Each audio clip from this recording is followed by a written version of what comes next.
Good evening and welcome to this evening's webinar. Absolutely awesome to be spending this evening with you. Welcome, welcome, welcome. And really looking forward to spending the next 2.5, 3 hours with you and sharing as much as possible at this serviced accommodation summit. The big promise, of course, for this evening is on the screen there. So how to use my easy step system to make £12,000 cash flow every year from an ordinary, it could be a 2-bed or a 3-bed buy-to-let, and you don't even need to own it. You don't even need to own it. So we've got a lot of ground that we're going to be covering as we go through today. I'm going to just turn my camera on, so hopefully you can get some sight of me and you can see me while I'm speaking to you. So let's just make sure that's on and you can see me there. And just adjust it. So yeah, a lot of ground to cover today. By the way, if you've got my camera on and the screen on, you are able to hover over either my image or the bottom right or the screen, and you can move them around. Some people like more screen and less of Aaron. Some people like more of Aaron and less of screen. And I'll also close myself down on certain slides where it's a real detailed slide with some numbers on. So, but the bottom line is that my bold promise is to show you how to make £12,000 per annum per property. Now imagine if you had 4 of these babies, or 6 of these babies, or even just 2.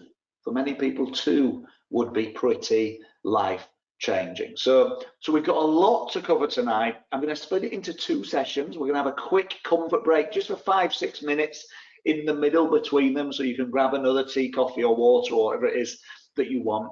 But what I'd encourage you to do is take notes like crazy. So go grab a pen, go grab some paper, be ready to take notes like crazy, because if you're here and going to spend the next 3 hours with me, I want to give you as much value as I can.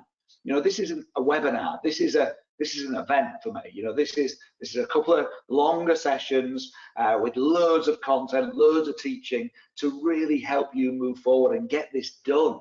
Get this done, whether you've already got properties that you could do this with, whether you've not got properties and not got any money and this is going to be a start point, whether you're already you've got 20+ properties and this is going to be mega for you for tax reasons. There is something juicy in here wherever your start point, wherever you are with your property investing right now. So welcome. Let's just kind of set this up so you know what we've got in store. I mean, I want to thank you to start with for choosing to spend your evening with me, your time with me. You know, these days there's lots of choice. The world's opened up again. You can do more things. So thank you for spending the time with me.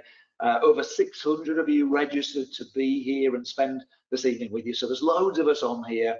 There'll be loads of questions that no doubt you'll be typing into the questions box as the evening goes on. What I'll do, by the way, I'll try and stay on at the end and answer as many questions as I can. I can't guarantee to answer them all, so apologies in advance if I can't pick up them all.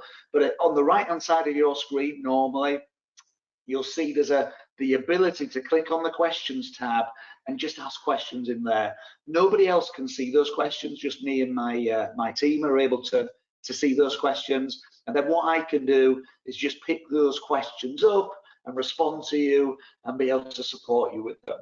Now, because I knew with over 600 of you registered, I can't possibly pick up all the questions, I've also arranged for a member of my team to be available for you on the phone. So they normally, you know, these are property experts. These are people that spend their life helping someone work out where they are, where they're trying to get to, and how to close that gap. And, you know, they charge £295 just for 45 minutes of their time for a client of ours to work out what's going to be the best strategy that will get me from where I am to where I want to get to. So what I've arranged for you, rather than paying the £295, right, you're not going to get 45 minutes because there's hundreds of you, but you should have had a text message already. So my team member will have sent you a text message and say, hey, I'm here, you know, welcome to the webinar tonight. I'm here to answer any questions you've got. Where are you in property right now? And what I'd really encourage you to do, if you text them back and just reach out, let them know where you are, how your property journey is going, and you plug in with them, should I say, then they can start to help you to work out the best strategy forward for you and the best way to implement this. And if you've got questions as the evening goes on, you can type them in the questions box and I'll try and answer them at the end.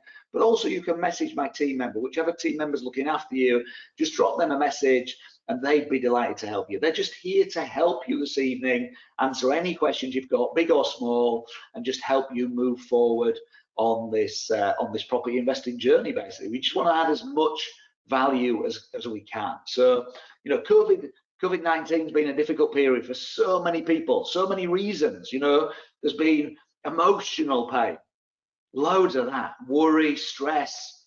There's been physical pain. You know, people are dying. You can't get more physical pain than that, right? Emotional pain, physical pain, financial pain. Some of you have done okay in the last 18 months. Some of you have struggled in the last 18 months, right? We get it. We get it. So what we're doing, we're running these summits, as we're calling them, these large events, and we're running them to just help as many people as we possibly can to move forward in the best possible way that they can. So thank you for being here, and I will just pour in as much value as I possibly can over the next 3 hours. As I say, I keep saying 3 hours. I plan on about 9:30. It might be 1:15. It might be 9:35. But if you plan on 9:30, you know, if you've trained with me before, right? I believe in giving content, like loads of content. I'm not going to run exactly a military operation. If what I'm teaching is helping, I'm just going to keep going, right? So for those of you that are on here that already know me, great to see you back here again. For those that haven't met me before, just 3 quick slides. If you want to find out more about me, you can go Google me or go check things out. But this is me. I'm Aaron Curry. I'm an author. That's my best-selling book, The Property Coach, best-selling book on Amazon. I'm an investor myself with over 200 properties in my own portfolio and growing. We're buying another 100 properties over this next 12-month period, and we're already in that. Business owner, 6 or 7 businesses, and I'm a trainer, okay? And bottom line, 20-year property veteran. So I share all of this so you understand I've been where you are. Wherever you are, whether you're just starting out, whether you got 5, whether you got 10, I've been where you are. And not only have I got that track record of being where you are, but also we're in the industry right now. You know, I started the Insight Group back in 2009, and the Insight Group has a number of services. One of them is a done-for-you service where we source amazing properties, negotiate, sort the solicitor, sort the mortgage, get the property bought, and then refurbish it, tenant, and manage it. So people love that. It's a hands-free service, right? And we buy 30 to 40 houses a month for our done-for-you clients doing that. And we're looking at over £100 million worth of properties per month. So we're in the market right now, as well as getting another 100 buy-to-lets. We're getting another 50 serviced accommodation properties in an 18-month period that we're already into. We're getting another 6 holiday lets to add to our portfolio. So, you know, we're right in the marketplace at the coalface. I'm not someone that once did property and now I'm teaching it. We're in the marketplace at the coalface, okay? And in the last year alone, I've helped to educate over 100,000 ambitious property investors. It can be anything from a free event like this, right? But right up to people paying me £40,000 just for one-to-one coaching. And they get just an hour a week of my time for that. That's a big investment, right? 1 hour a week of my time, 40 grand for the year. But they know by the end of the year they'll be financially free. So, and most people don't need that, by the way. I'm not here to talk about that. I'm just saying, and we've got all products in between, obviously, kind of every stepping stone in between. So we're here at the coalface, we're doing it, and we're helping people create financial freedom. So that's my background. If you want to check me out more, feel free. So what are we going to cover on this event? Well, first of all, I want to show you how to make, if you've got buy-to-lets, I want to show you how to make 5 times more profit from buy-to-lets you already own. If you haven't got buy-to-lets, I want to show you how to make 5 times more profit than someone that's got a buy-to-let without even having to own one, right? I'm going to teach you the 12 tenant types that your properties must appeal to if you want 70% and above occupancy rates. We all want 70% above occupancy rates, right? But what are the 12 tenant types? People think this is holiday. I am here to talk to you about holiday. Holiday is really competitive. There's a niche for holidays, which I teach in different events, right? Sleep 16 plus, that's holiday. That's where you need to be if you're going to do holiday. Otherwise, too competitive, right? So this isn't holiday. Holiday makers, tourists will be one of your tenant types. What are the other 11? I'm going to show you and teach you how to avoid the Section 24 tax changes. If you're a 40% taxpayer, they're affecting you. I'm going to show you how to legally pay, it says not, but pay no tax for 3+ years. 3+ years, no tax on the profits. So if you start making £12,000 a year, you can make that for 3 years and pay no tax at all on it. And I'm going to show you what the top 1% of Airbnb hosts are doing to supercharge their bookings and to halve their costs, which is pretty juicy and pretty exciting. And there's just loads more. I just couldn't fit it all on there, right? I'm going to cover a lot more than that. Now, as a thank you for being here, I'm sure you'd agree it would be really valuable, for example, to be able to analyze an area and know if that area is going to work or not for this strategy. Or even better, to analyze a street and know on that particular street with this particular property, is this going to work before you put the money over the line? Too many people invest, right? But it's more of a gamble. They put the money over the line first and they find out later how well it works. When I work with my students, right, when we put our money over the line, we know exactly what the outcome is going to be. We know where we're going to end up because we've done the due diligence in the beginning. So as a thank you, I'm going to show you how you'd be able to do that, how you'd be able to track and know exactly how that is. I'm also going to show you how you can do this with a world-class team. If you've got a world-class team around you, this becomes easy. If you have a poor team around you or no team around you, it's a lonely journey. I'm sure you'd agree with me. I'm sure you'd agree with me. So, okay. Well, that's kind of set up. As I say, we're going to run from now through to about 9:30. Count on 9:30. It might be a bit earlier. And we'll have a 5-minute comfort break, 10-minute comfort break at some point in the middle, depending how long the content is taking to cover. So, okay. Now, I keep talking about the ability to make 10 grand, 12 grand a year from one property that's only got 2 or 3 bedrooms in it. You know, what's this booming trend that can replace your salary? Seriously, replace your salary with just 3 hours a week of work. If we were in a room now and I asked for a hand raise, who'd like to replace their salary with just 3 hours a week of work? We'd get a lot of hands going up, right? A lot of hands going up. So here's what I'd like to do. I'd like to talk to you this evening. I mean, it's in the title, so I think you know why you're here. It's the Serviced Accommodation Masterclass. The Serviced Accommodation Masterclass. I want to talk to you about serviced accommodation, but please, please, please, people I always find have got different stories about serviced accommodation. They think it's this, they think it's that, they think it's the other. And the reality is they often don't know what it is. They have a belief about what it is. Like I've just been away for the weekend with my friends, right? And we went on booking.com and we booked somewhere to stay for a kind of a boys' weekend or an old men's weekend, right? But we booked somewhere to stay.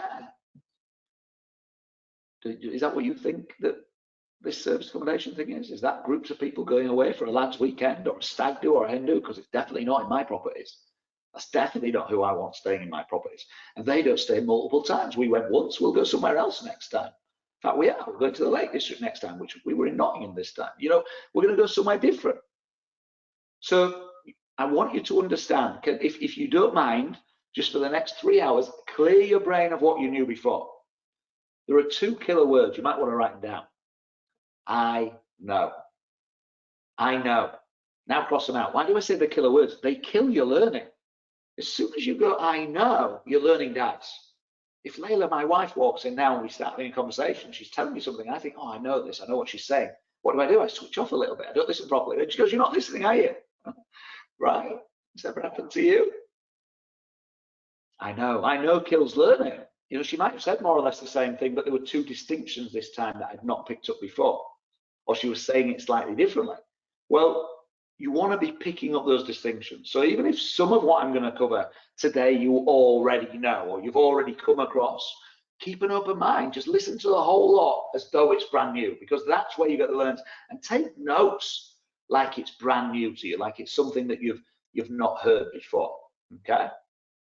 Now, what I want to do is start talking to you about the industry right now. We all know, don't we, that booking.com has gone crazy.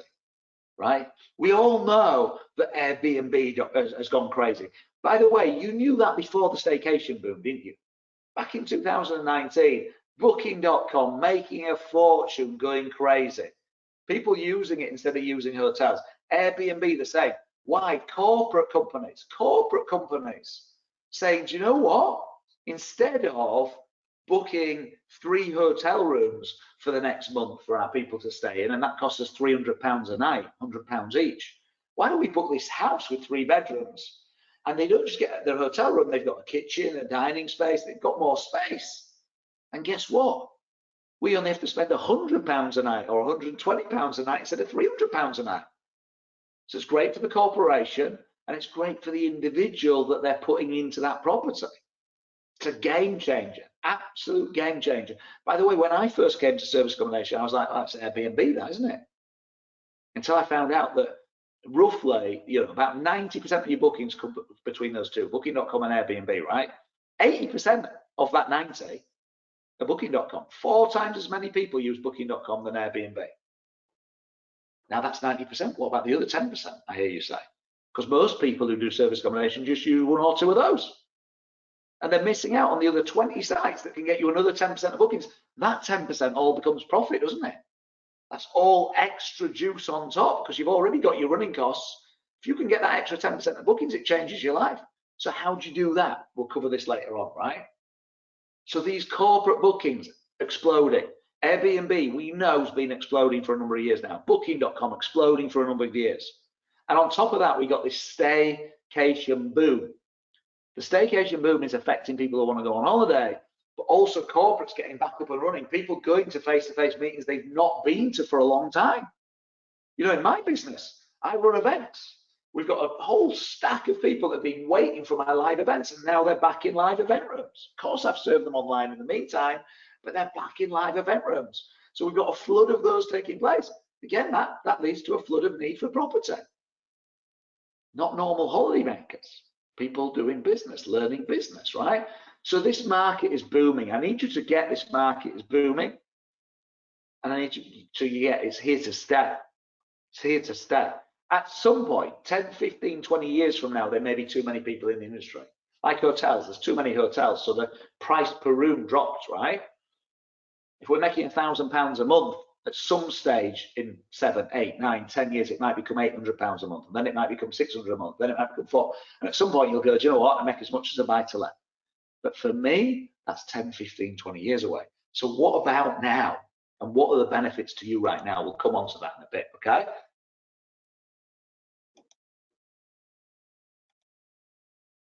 I've got a question to ask you, right? I just want to make sure you can use the chat, and I want to get a feel of the audience that I've got here so I can serve you best over the next 2.5 hours, right? So if I can ask you in the chat box, if you've got a buy-to-let, could you type in BTL for buy-to-let? And then you might want to put a number after it, actually. BTL 6, BTL 20, I've got 20 buy-to-lets. BTL 1, I've got 1 buy-to-let. So just use the question box, the chat box, right? And if you can just type in BTL and the number, okay? So I'd like to know how many of you got buy-to-lets, right? And then my second question is, who hasn't got buy-to-lets? Who hasn't got buy-to-lets, right? And what I'd like you to type in the chat box is not me, not me, not me, not me, not me, not me. Okay, it's just very quick for me, but I'm going to be able to see who's got them and how many they've got, and then who hasn't got them. So let's make sure we're typing that in right now. I'm just going to go open it up and I get a feel for this. So I'm getting loads of answers coming in. If you can keep them coming in, it just gives me a good feel. So I've got Helen that's got 2, Samantha 4, Stuart 5, I've got Steve with 5 as well. Quite a lot of 1s, 2s, 3s, 4s, 5s. I've got Pav here who's got 10. Brilliant. Welcome, welcome to all of you. Absolutely brilliant to see. And then I've got not me, so Sue, Samuel, Karen, Sasha, me, Guy. That's not me, but that's somebody called me. So yeah, I've got a whole mix. Brilliant. Thank you, thank you, thank you. If you've not typed in, get it typed in. Paul here has got 12. So yeah, brilliant. Thank you. Really appreciate you typing those in. So many of you, and I'm not naming you all because there's so many of you, but it just gives me a feel. Right. we've got about normal ratios. We've got about 50-50 here, about 50-50 of the audience. 50% have got buy-to-lets, 50% haven't. Those that have got most people 1 to 5, let's say, and then a few people with 10 plus. Now, here's what I've got to tell you, right? For those of you that have buy-to-let properties that are on here, right? Those of you with buy-to-lets, I want you to understand you're going to love the next 2 and a bit hours. If you have got buy-to-lets, this is going to blow your brains. You're going to love the next 2 and a bit hours. For those of you that don't have buy-to-lets, I want you to understand you're going to love the next 2 to 2.5 hours. It's going to blow your brains and you're going to absolutely love it, right? Everybody wins with this. Everybody wins with what I'm about to show you. It works if you've got buy-to-lets and it works if you don't, okay? And that's a beautiful thing about this strategy. Now, what I want you to start to understand with this strategy, okay? Let's look at the costs to get into a strategy and the returns that you get from them. So the costs to get into a strategy and the type of return that you get from them, right? Now I've got a screen that I'm going to throw up and hopefully you'll be able to see this screen when I just ping it open. It's a bit clumsy moving from one to the other, but let's get it pinged open. In fact, if I drop down my webcam, that'll help you to see better just while I do this, right? So let's imagine, if you would, that you're in a situation where you've got money, okay? I want to think about the returns you get. If this is the axis in property, and this axis is the axis of returns, okay? And you've got low returns and you've got high returns, okay?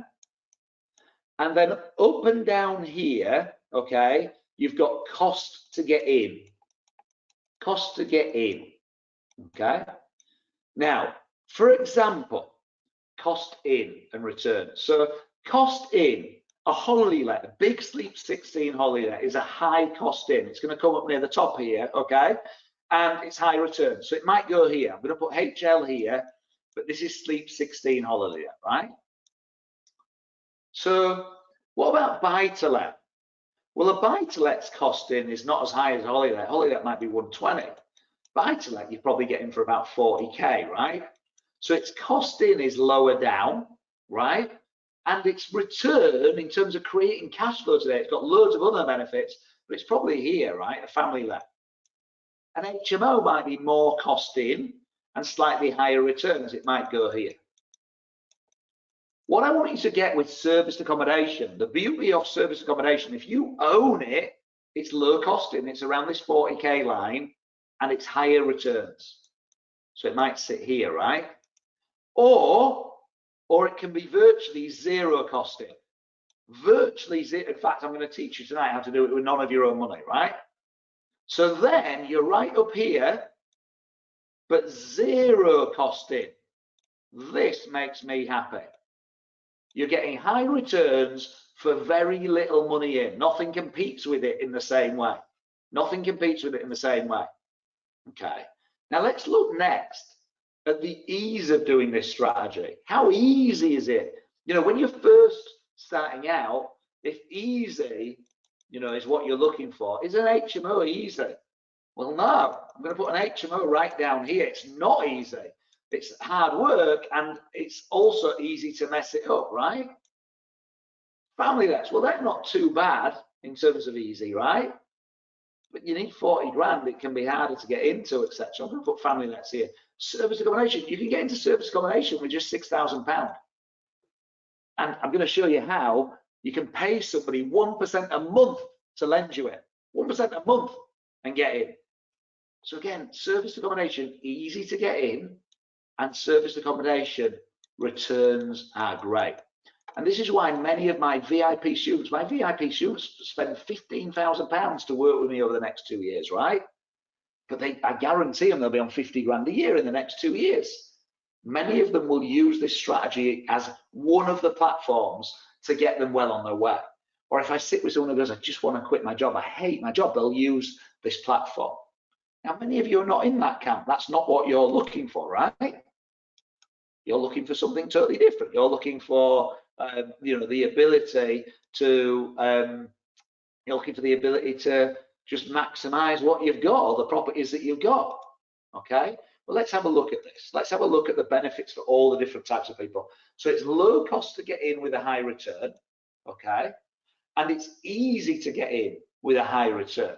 That's why I like it. That's why I want 50 of these over the next 18 months. Now, let me ask you a question, right?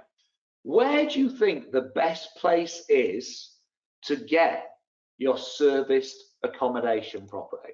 So where is the best place to get your serviced accommodation property? If I put that whiteboard back up and show you, okay, let's imagine now on this whiteboard, let's imagine that we were looking in New York. So I took you to New York, okay, and in New York, let's say that over here, where I'm going to put a 10, this is Manhattan. And over here on this left-hand side, where I'm going to put a 0, this is the Bronx. What I'd like you to do is type in the chat box, where do you believe is the best possible place to buy your service accommodation? You know, if this was a 1, 2, 3, so as you move from the Bronx into nicer areas, etc., and up towards Manhattan, 7, 8, 9, right? Where should you be? Should you be in an 8? Should you be in a 6? Should you be in a 9? Should you be in a 4? Should you be in a 1? Should you be in a 3? Type it in the chat box. Where do you believe is the best possible place for you to get your serviced accommodation property? Is it near Manhattan? Is it near the Bronx? Is it in the middle? What number would you say? Type that in the chat box as quick as you can so I can get a feel of what people believe the answer is, okay? So I've got loads of 5s and 6s, got 9s, 8s, 10s. So lots of people say Manhattan, got 7s. Someone said my hometown. Unless you live in New York, I'm not sure where that is. 3, 5, 7 to 8. Paul said 0. Mark said 0. Zaneib said 5. Filippo said 5. Right, so we've got just a total spread here, haven't we? And here's part of the problem. Here's part of the problem. Where the heck do you get these babies? What's going to get you the best return? Well, as an investor, here's what I want you to understand. As an investor, okay, you will get the best return on your investments when you buy, in this example, in the 1s and 2s. Now, you don't want to buy in the Bronx. If you buy in the Bronx and the workman parks their van outside your property, when they get up in the morning, the van's gone, right? Or it's jacked up on bricks and the tires have gone, or all the tools have gone from inside it. That doesn't lead to great reviews. That doesn't lead to repeat stays. So you don't want to be in the Bronx. You know, in the UK, you don't want to be in the center of the council estate that's really rough. But you want to be in the 1s and 2s. You want to be on the edge of them. Now, what's interesting here, if you're buying the right buy-to-lets that are normally valued between 70 and 140k, that's a whole nother teaching piece and a whole nother summit where I teach buy-to-lets, right? But if you're learning about buy-to-lets and you're buying at that 70 to 140k price point, because that's best for cash flow and capital growth and all the other things you want, all the profit levers, right? Those type of properties often sit here. A 3-bed, semi-detached town centre or ex-council on the edge of the council estate, right? Or a 3-bed terraced house. These properties, people go, they're a bit grotty. No one's going to want to stay in those for serviced accommodation. They do. They do. When you're a corporate and you're putting somebody in that property, they don't mind, as long as it's nice and clean inside and it's safe on the outside. It doesn't have to be in Manhattan or close to Manhattan. You're thinking tourist if you put 7, 8, 9, 10. But that's not your main target market. We'll come back to target markets later on, okay? So you want your 1s, 2s, or a push, your 3s. This is where to be putting your investment properties. This is where you want your investment properties for service accommodation. It's why it sits so nicely alongside people that have buy-to-lets already or are buying the right buy-to-lets. It's really juicy. So now we're starting to understand a little bit of this, right? When I teach property, some of you will have heard me teach before, I've got what I call the safe, secure portfolio plan. I went and interviewed 50 people that made £100,000 plus a year from property, about 6, 7 years ago now. I looked at my journey, where I started, me and my wife Layla, blessed enough about 12 years ago to get to what we call financial freedom. That for us was where we had enough money, current lifestyle, plus a few groovy things on top, right? So we reached that point about 12 years ago. I looked at our journey, what went well, what went badly. I interviewed those people, what went well, what went badly. And I went and interviewed a couple of hundred people that had done my webinars over the last 10 years, over 400 people attending every fortnight, taking action, some of them, and they got financially free. And I said, what went well, what went badly? And we looked at their whole journey. And having studied all of that, probably most importantly of all, I went and found intelligent, articulate people just like you who'd got the time or the money or the experience to get this done and get financially free, but they never made it. They either never set off, they got fearful and never quite set off, or they got 1, 2, or 3 properties and then they stopped. Did you know that 97% of people never get beyond 3 properties? 97%. That's of people that invest, so they bought at least 1. 97% don't go beyond 3, and 3 doesn't get you financially free. That's why I want to work with you. That's why I want to work with you and help you get your outcomes in life, right? So anyway, we did all of this and we were able to identify 10 key areas. This was fascinating, right? Where I can almost guarantee you those 10 areas on the screen right now, you might want to take a screenshot of it, a graph. If you master them to an 8, 9, or 10 out of 10 and you take action, I can almost guarantee you, you will get financially free through property. But here's the scary thing. If just 1 or 2 of them were missing, you could have 8 of them to an 8, 9, or 10, but just 1 or 2 of them missing, I can almost guarantee you, you're going to fall over along the way. You can have 8 of them at 8, 9, 10, and you still don't make it. You still fall over along the way. So we're not here tonight, by the way, to teach you about the 10 core areas. We can help with that, and you feel free to reach out to my team and say, when does Aaron teach that? Can I join an event where he teaches that, or join a program where he teaches that? But that's not what tonight's about, right?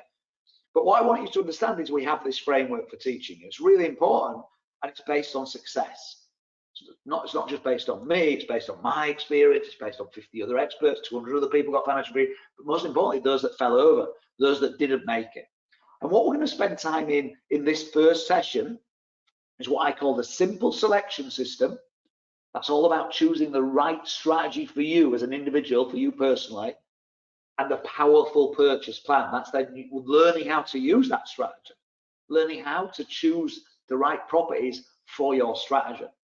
You see, so many people don't get clear on their strategy, and if you're not clear on your strategy, you've no chance. You just learn a little bit about this one, a little bit about this, and a little bit about this. You become a jack of all trades and a master of none.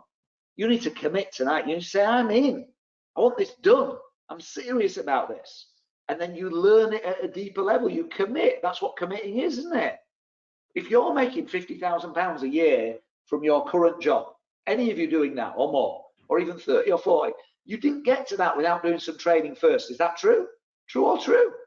And it wasn't free training. Either you invested in university, or you invested in a program or a course, or your company invested and they paid for your training. Even if that was a colleague that trained you, that cost money to pay your wages and theirs. Significant amounts of money to get to that level. So you've got to get the right training. You've got to get this done. You've got to get this done. Stop sitting on the fence, make it happen. So we're going to dive in, as I say, to the simple selection system, which is all about choosing the right strategy for you. And we're going to also be diving in to the powerful purchase plan. Now, what I want to do, I want to get you to start thinking about, okay, standard buy-to-let properties, right? So in this example, I've put up on the screen for you, I've just put up an everyday property, okay? This is a 15-year-old approximate property. It says it's in Bradford. It's actually halfway between Bradford and Bingley. So I don't know if you know that area, okay? There's a place called Cottingley. There's no reason for you to know it, right? And in Cottingley, this is a 15-year-old property. It doesn't have to be 15 years old for this strategy to work, okay? But here's a 15-year-old property in Cottingley, and I'm going to take you through the math on it, right? But this property is set up as a buy-to-let property in its current format, okay? That's what this property is, okay? So we've got this up and running as a buy-to-let. This could be a 200-year-old property. It could be a 2-year-old property. That's not important. I was just showing you an average property, okay? Now we have this buy-to-let rented out, and when we had it rented out, okay, this particular buy-to-let was rented out, and here's the numbers on it, okay? Here's the numbers. So the numbers on this buy-to-let, we had 563 of rent coming in. We had £203 going out on the mortgage. We had £80 going out on maintenance. That's the average for a buy-to-let, a 3-4 bedroom house. We had £15 on insurance and £74 going to the letting agent because we got this set up to work without us. So this particular buy-to-let, average buy-to-let is making us £191 a month, £2,300 a year. And again, those of you with buy-to-lets, I said, show of hands if those maths make sense. You go, yeah, I get the maths. This is similar, right? This is a 100K property to give you a feel, okay? Now this property became empty. So when the property became empty, what we decided to do, we said, you know what? We'll take this property and we're going to rent it out. And instead of renting it out on an AST and a short hold tenancy, we're going to rent it out by the night. So we take the property and we put it on Booking.com and Airbnb. Now the first thing is, don't rent it out by the night. What do I mean by that? Well, minimum 3-night stay. Normally in a normal market, minimum 2-night stay, but with staycation boom, minimum 3-night stay. And in some areas, by the way, that my students, it's minimum 7-night stay. You book 7 nights or you're not coming in. The less nights they stay, the more cleaning you've got, and the more turnaround and more people you have to deal with. You really want 4 months booking, 3-month booking, 6 months bookings. So we take this property, right, and we put it on Airbnb and Booking.com, and we start renting this property out by the night. Now, when we rent it out by the night, okay, on those sites, here's the maths. Now, what I want you to understand is if you're going to do this, I want you to understand that you want to be operating with properties that are guaranteed to be tenanted at least 70% of the time. How would you guarantee that? Well, you can't 100% guarantee anything in investment, can you? But what you can do is model the masters. You can model someone who's done this hundreds of times before. You can model people that have been out there and done this 20 times, 10 times, 5 times, 15 times, and got success every time. And what you need is a deal analyzer. You need to be able to put the information in, do your research, be thorough. I don't want you to ever put your money over the line without knowing first it's going to work. How much confidence would that build in you if you could drop your numbers in a spreadsheet and it goes red and it goes, no, don't do it, walk away. Yeah, it's frustrating, but you don't waste a penny. Or it goes green and it's like, yes, it's passed the test. It's passed the test, we're in. And then you know that you'll run at 70% occupancy because you've already priced it correctly to be able to do that. It's all about the pricing. So this particular property we've put in the spreadsheet, we've checked against the rules. I'm going to talk more about them after the break, right? And now we're in a position where we're making £100 a night, 70% of the time as a minimum. So that is 70% of the days is 21 days, times £100, we're on 2,100 of income. This is on a buy-to-let now, 2,100 a month of income. Who likes the sound of that? We've still got our mortgage coming out. We'll come back to mortgage. Now, maintenance. Can you see here the maintenance is £100 now? Not 80, but 100. It's a little bit more. Why? Because we've put beds and sofas and knives and forks and microwaves in here. Now, if they trash it, we got a credit card on account. I love this strategy. When your tenant trashes your property, you can't just charge their credit card, can you? It doesn't work like that. But with this strategy, they trash it. You're checking it once a week because your cleaners go in. You see they've caused some damage. It's just billed to their credit card already. You just collect it off the card. So it's a little bit more at £100, but not a lot. Okay. Now, when you're running service accommodation, you're responsible for the bills. So the council tax, for example, the gas, the electric, broadband. Make sure they got broadband and make sure it works. The insurance might be a little bit more at £30 because you need to insure it for building insurance, but also a little bit on the contents. And what if they slip in the bath and sue you because the bath was too slippy? All right. So you need these things in place. That's why that's £30. You've got there the £180 for the laundry. You know, we've assumed in this example that people stay, some people stay for a week, some people stay for 3 days, different lengths of time, right? So through the month, we've had 6 different stayers. And on average, 3 people a stay. We might have 1 people sometimes and 5 people another. On average, 3 people a stay. So it's 180 quid for the laundry. These are different costs going out. Now, meet and greet, I'm going to come back to it. Put that in at £90, £15 a time to meet and greet when they arrive. I'll come back to that. You're not going to do that. Do not do that. But I'll come back to why it's so critically important, right? Booking fees to booking.com, Airbnb, they go down over time because you get repeat bookings. You know, if you book with booking.com for a hotel and then you go to the hotel again, do they pay booking.com again? No. They pay them on the first booking. That's it. Not on any future ones. So that cost goes down when you get repeat business, repeat business, repeat business. Card fees to take payments on card, right? So this property that was making us £191 a month is now making us £955 a month, or put another way, it's making us £11,500 per annum. Who would like, just use the chat box, who would like a 3-bed property that makes them easily £11,500 per annum? Just put it in the chat box, yes or no. Yes or no. Would you like one of these babies, yes or no? Let me know. Let me know in that chat box. I need to know this, right? Oh yeah, I like that response. Yes, please. Yes, please. Yeah, it's phenomenal. It's phenomenal. Yes, says Guy. Yes, please. Yes, please. Yes. This stuff works. So I'm going to show you how to do this. I'm going to show you how this builds up and how you get this done, right? That's a normal buy-to-let now that's making you that money, a normal buy-to-let. Now, I want to walk through the benefits to you if you own one of these. So you guys and gals that said, I've already got buy-to-lets, okay? If you take that buy-to-let and you run it as service accommodation, or you go buy one to run it as service accommodation, you've already seen there's an increased revenue. There's more income coming in. But what are the other benefits to you? These just blew my brain when I learned about these a few years ago. Just blew my brain, right? Let's look at the first one. Apart from an increased revenue, which is good enough on its own, what else is a benefit? Well, there's something called capital allowances. I suggest you write it down, okay?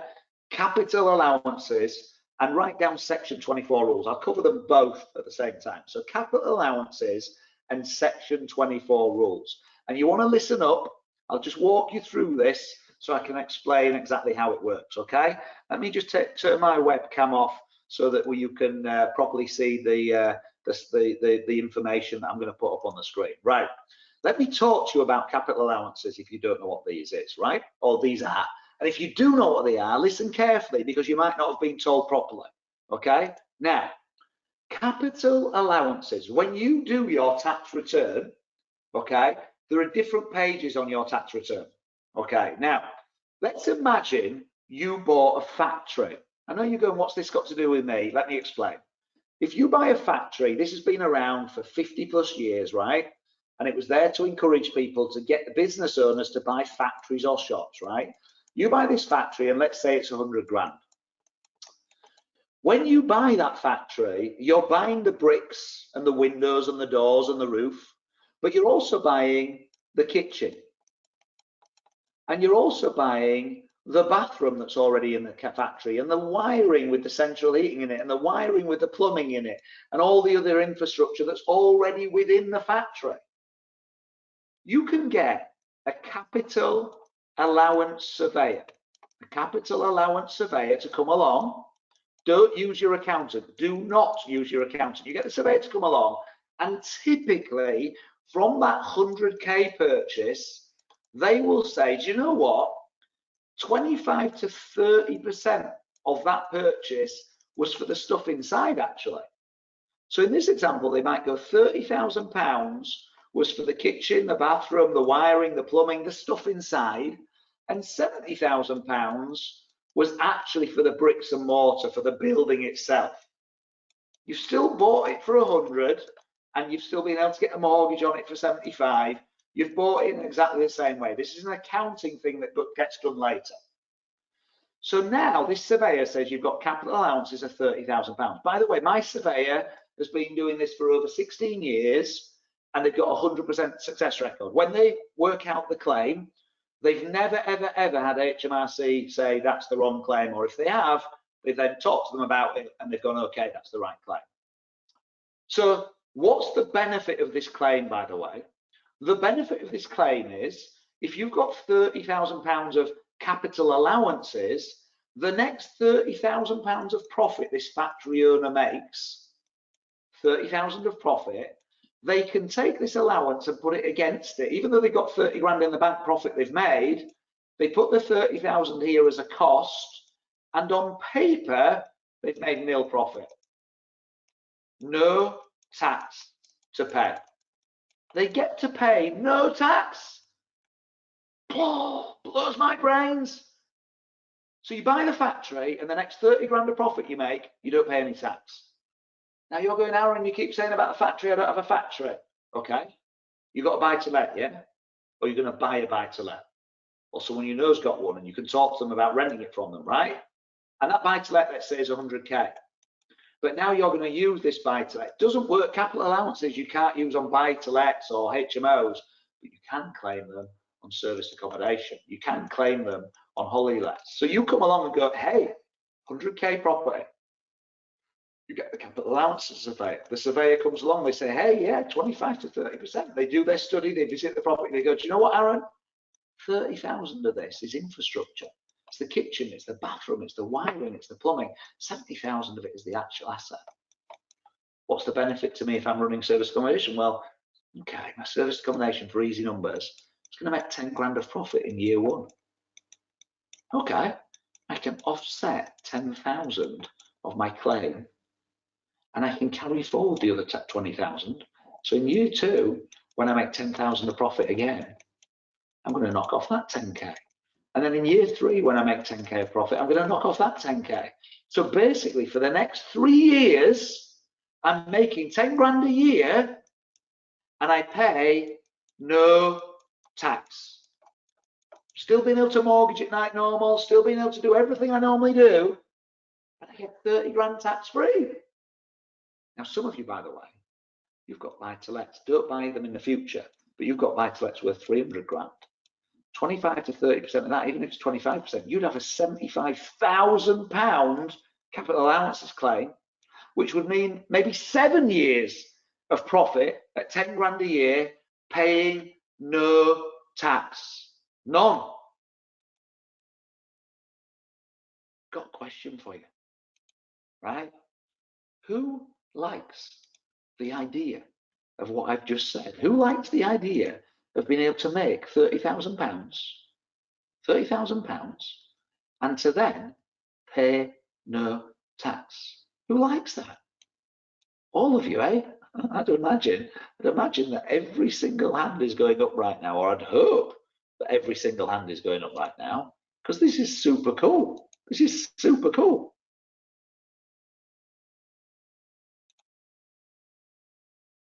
Now, what else do I want you to understand? Section 24. Now, if you're not a 40% taxpayer, this is not overly important. But if you're a 40% taxpayer, those of you that are, okay, then you're paying more tax now than you were 4 years ago when you buy a buy-to-let.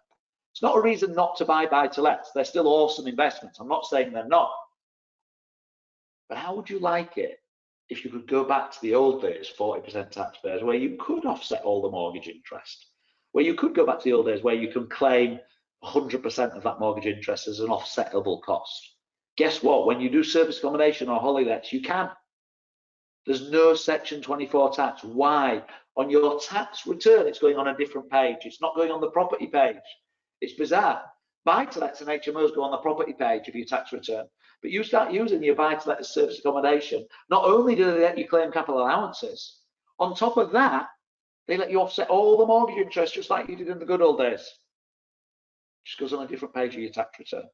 And any losses because of those capital allowances just carry forward so you can keep claiming them. And I'm not going to get into it now. You can join my service accommodation masterclass and learn the deep dive if this is of interest. But if you're a plumber or electrician, if you've already got some self-employed income, you can even offset some of that income against those capital allowances. It's crazy. So some of your self-employed income starts to get offset as well with something called sideways loss relief. So there's massive, massive benefits to you if you consider taking your property and running it as service accommodation. Now, how long do you need to run it as service accommodation to claim capital allowances? By law, 1 night. 1 night. 1 night. You could take your buy-to-let, run it as a service accommodation for 1 night, and then switch it back, and they don't take the allowances back off you. You've claimed them. Now, by the way, I'd encourage you to run it for at least 6 months. It is 1 night by law, but I teach all my students do it for at least 6 months. And if it's making a load of profit, you'll keep doing it. If it's not, you'll switch it back, but you've still claimed the allowances and you've avoided the Section 24 in the meantime. Now, if this is not enough, by the way, if these benefits that we've already listed are not already super exciting, right? On top of all of this, what happens every week? Well, every week, your property gets put back to what I'm going to call show home condition. Show home condition. So they come in to the cleaners and clean it all and put it back to how it was. And if anyone's damaged it, you bill it to them. But otherwise, it's put. So it's not like in 6 months' time you go and do an inspection, find they've painted all the walls black. These people are leaving every week back to show home condition, and you've got no long-term tenants, no evictions to deal with. You know, no Section 8s or Section 21s.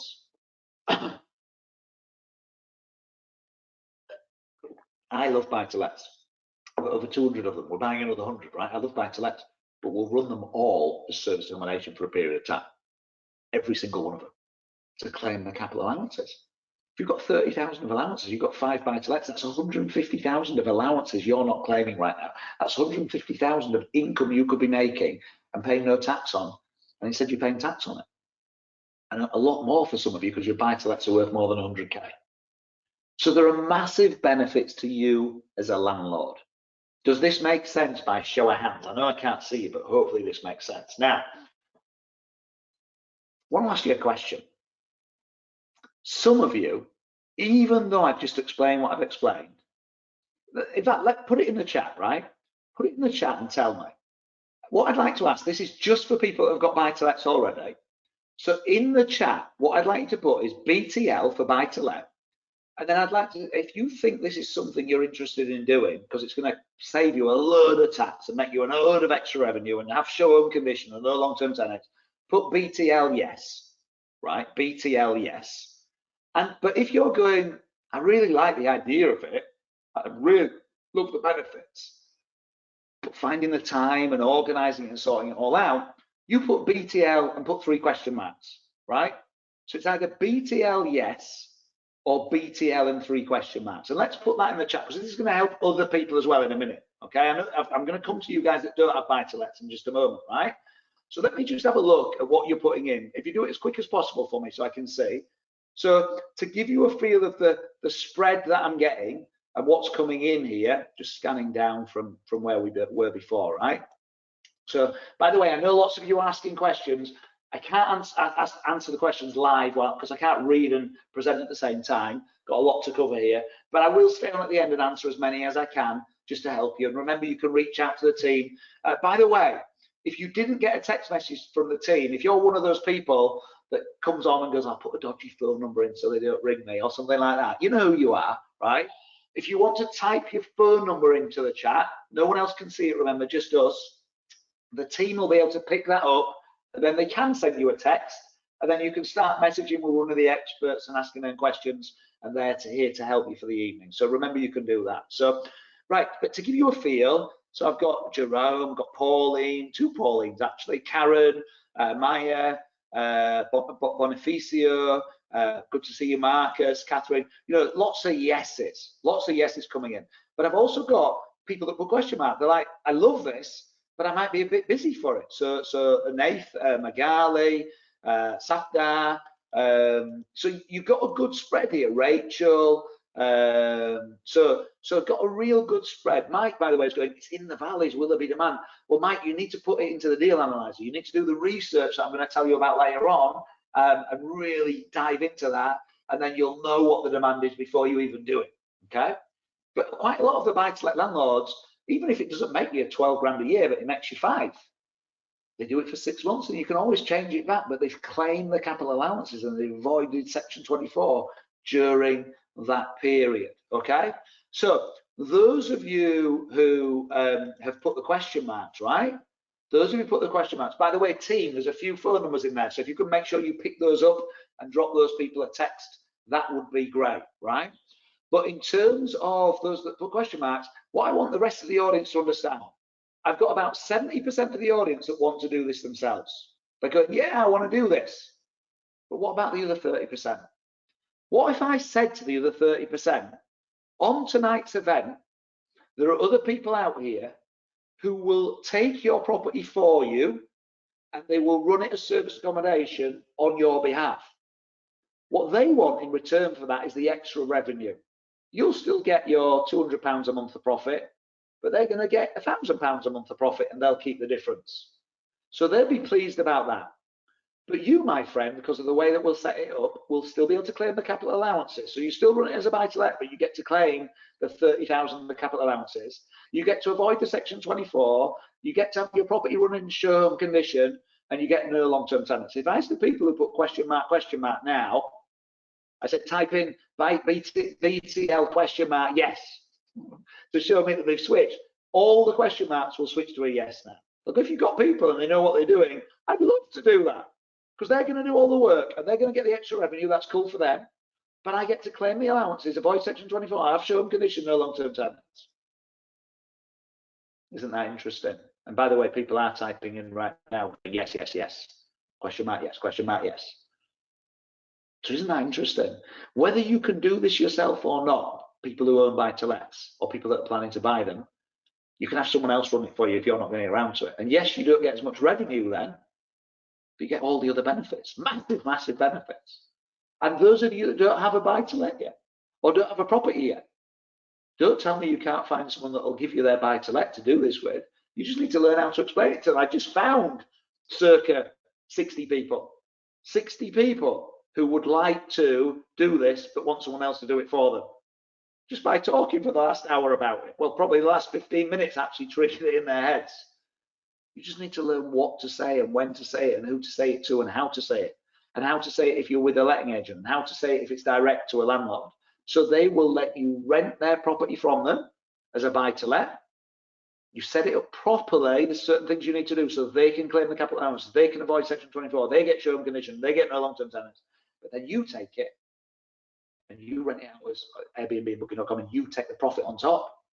£1,000 a month. My VIP students, right? My service accommodation masterclass students actually making rent twos, 10 grand a property. They go, do you know what? If I do 3 of these in the next 6 months, that's 30 grand a year. I can quit my job. I'm like, hell yeah, you can. So I just need to find 3 landlords. And I go, no, you just find 1 landlord with 3 properties. You can buy 3 with 1 each, find 3 with 1 each, but what if you can find 1 with 3 properties? Even better, even better. And I've got people going, well, it's going to be a bit of work if I've got 3. Okay, so some of my students, what they do, they get the first one, it's making 10 grand a year, then they employ someone. They say, you have the 10 grand, and you manage this one and the next 5 that I get, because I'm going to be on 60 grand and you'll be taking 10 of it. But by the way, it's your job to find the other 5. Here's Aaron's systems, here's Aaron's processes, here's Aaron's checklists. By the way, I've got the checklist to recruit the person as well. And you get them to do all the work. So people don't want to, I'll get 5 first, I'm on 50 grand a year, and then I'm with my 6th.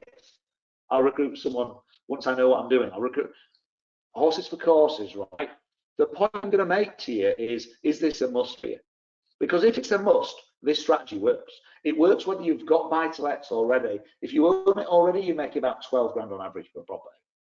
Call it 10, but you make 12. If it's rent to, you're renting it from someone else and then pushing it out, because you've got to cover the rent, which is normally more than the mortgage, you make about 10 grand. But the principles are the same. The principles are the same.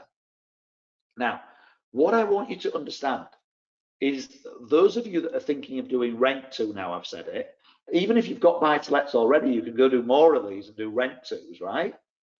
What I want you to understand is the gigantic opportunity that's out there right now. Right now, there are so many people in the marketplace who are paying more tax than they should be. They're paying more tax than they should be. Now, what do I mean by that? It's a bit confusing to explain, but basically, over the last 4 years, as Section 24 tax has come in, the impact on an individual is that each individual, if they're a 40% taxpayer, has paid more and more tax. This example on the screen, I'm not going to do the detail today, but the first column there shows you somebody 4 years ago and the profit they were making. They were making 30 grand of taxable profit and they got to keep 19,600 of it. This person had 10 buy-to-let properties. By 2019-20, the next to last column on the right-hand side, they were making the same level of profit, same 10 properties, but the tax bill was so much higher, 27,800, second to last box. And so they got to keep 2,200 of it. They went from keeping 20 grand a year to 2,200 a year. And by next year, well, the year that's just finished, but they won't do their tax return until January, right? They'll have lost money. They'll have run 10 buy-to-lets and they'll have paid more in tax than they got in profit. This is why people don't like Section 24. Now, by the way, don't panic. If you're doing buy-to-lets, don't panic. Just make sure you know what you're doing. Make sure you've got my property tax masterclass. We sell it for $997. You can buy it from the team, right? Not here to sell it. But make sure you've got an understanding of these tax things and you're doing the right tax things for you. There's no need for that person to be doing that. So don't panic. Buy-to-lets are still a phenomenal investment. I won't be buying 100 more otherwise, right? But what I want you to understand is, what I want you to get is, it is a phenomenal investment. But if someone sits with these people, what could you do for them? Well, this individual, if they were sat in the pub complaining about tax, or they were on Facebook or LinkedIn in a property group complaining about tax, which many people are, you could pop up and say, well, would you like to avoid Section 24? You say, well, I can't, can I? I've got to pay. Well, what if you didn't? And you take them back to the left-hand side. They rent their properties to you and you use them as service accommodation. They've just given you 10 lots of keys in no time. And you go, well, you're going to get to keep 20 grand a year again, like you used to. By the way, on top of that, you're 10 buy-to-lets, 30 grand a property, 10 of them, £300,000. How would you like a capital allowances claim of £300,000? So the next 300 grand you make, you pay no tax on. They'll be grinning from ear to ear. They'll be throwing their keys at you, begging you to take their properties. There's such an opportunity right now. It is massive. You know, in our done for you service, we buy 400 buy-to-lets a year, let's say 500, whatever the number is. And normally about 12% of the stock that we buy is landlords selling. In the current marketplace, it's about 40%, 40. It's 3 to 3.5 times more than normal. Why? Because landlords have just properly realised the impact of Section 24. They've kind of not liked it for the last 2 or 3 years. They've talked to the accountant about it, they never got around to do anything. And now some of them are just selling up. They're in the 60s, 70s. They're going, do you know what, I'm out for you. And all you have to do is either buy them from them, phenomenal deals to be had everywhere, right?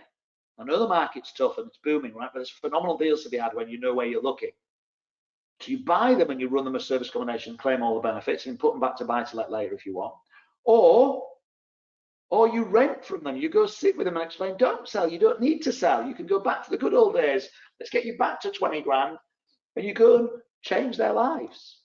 Change their lives, right? Let's look at a rent-to example. Let's imagine you were going to do a rent-to deal, okay? Rent-to service accommodation. Now, I want to show you, this is everyday properties. You know, like those properties I said by the Bronx. Here's a property we're doing this at in Scarborough, okay? So I'm going to show you the property, but just before I do, remember the benefits to the landlord. If you're going to do a rent to service accommodation, what are the benefits to the landlord? Well, number one, they get no long-term tenants, right? No long-term tenants. You've taken over the property, so they're not having to deal with evictions, they're not having to deal with anything like that, right? No voids, no evictions. Number two, they get long-term income. You're going to keep this property for 3 years, 5 years, 8 years, 10. They love that. Get a tenant in, you're the tenant, you're going to keep it long-term, rent it out, make a profit. They get their rent paid every month on time. You're a corporation, you're a business. You're doing this as a business. You're not going to pay them late or anything like that, right? The property's returned to show home condition again and again and again. Every week you've got your cleaners in, going in, checking it, putting it back to how it should be for the next guest. They can claim capital allowances and they can avoid Section 24. For them, this is a dream. This is absolutely fantastic situation for them to be in. So there's massive benefits to that landlord of you taking the properties off them. You just have to learn how to explain this to them. By the way, if you're doing it through a letting agent, there are massive benefits to the letting agent. It takes a bit of explaining. You have to learn the scripts. You need the exact scripts. I've got them in my masterclasses, right?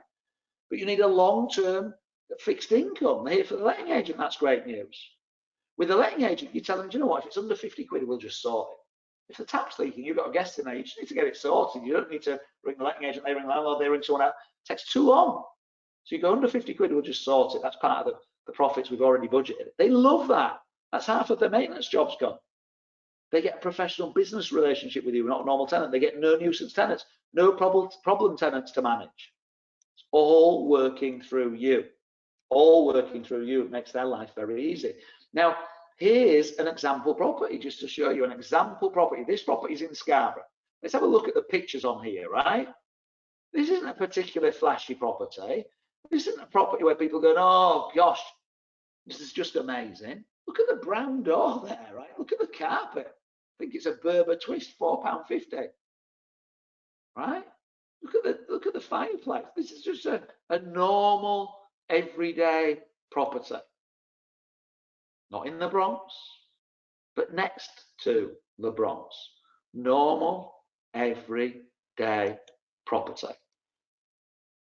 Now, once we start to understand this, right, let's look at some numbers on a rent to SA. Let's look at some numbers, okay? Here's a rent to SA property. So we need for this rent to SA, this was in Leeds. Now, by the way, I haven't covered it yet. I'm going to cover it later after the break.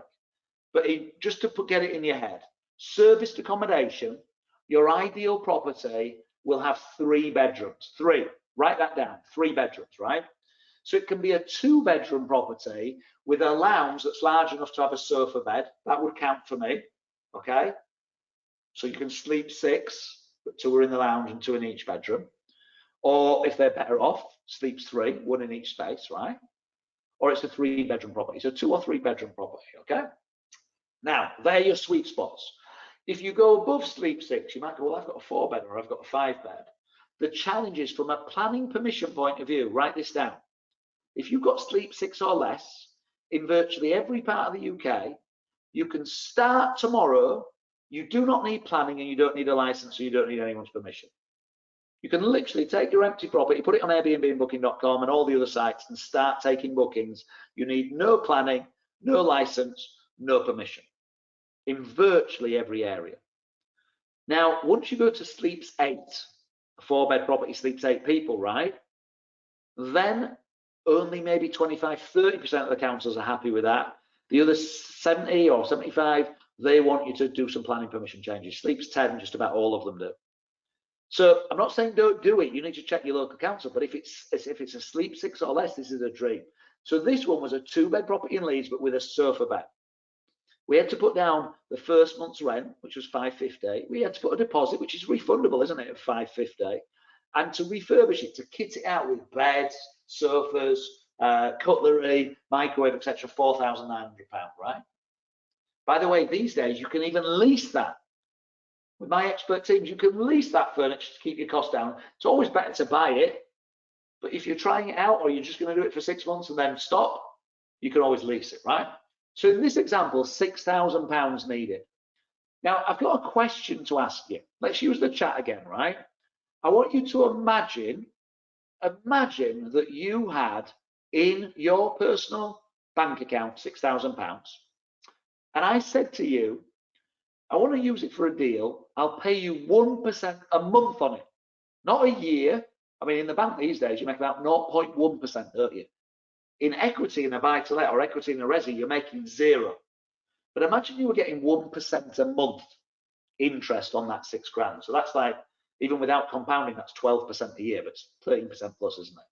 So if that was the situation, I would offer you 1% a month and you had £6,000 and you didn't have anything else to do with it, would you want to lend it? Type the word lend if you would lend it, or type the word no lend if you wouldn't. If you had £6,000, you weren't going to use it for something else, and somebody was offering you 1% per month, and it looked safe, secure what they were doing. 1% a month. Type lend or no lend. Which is it? Lend or no lend? Let's type this as quick as we can.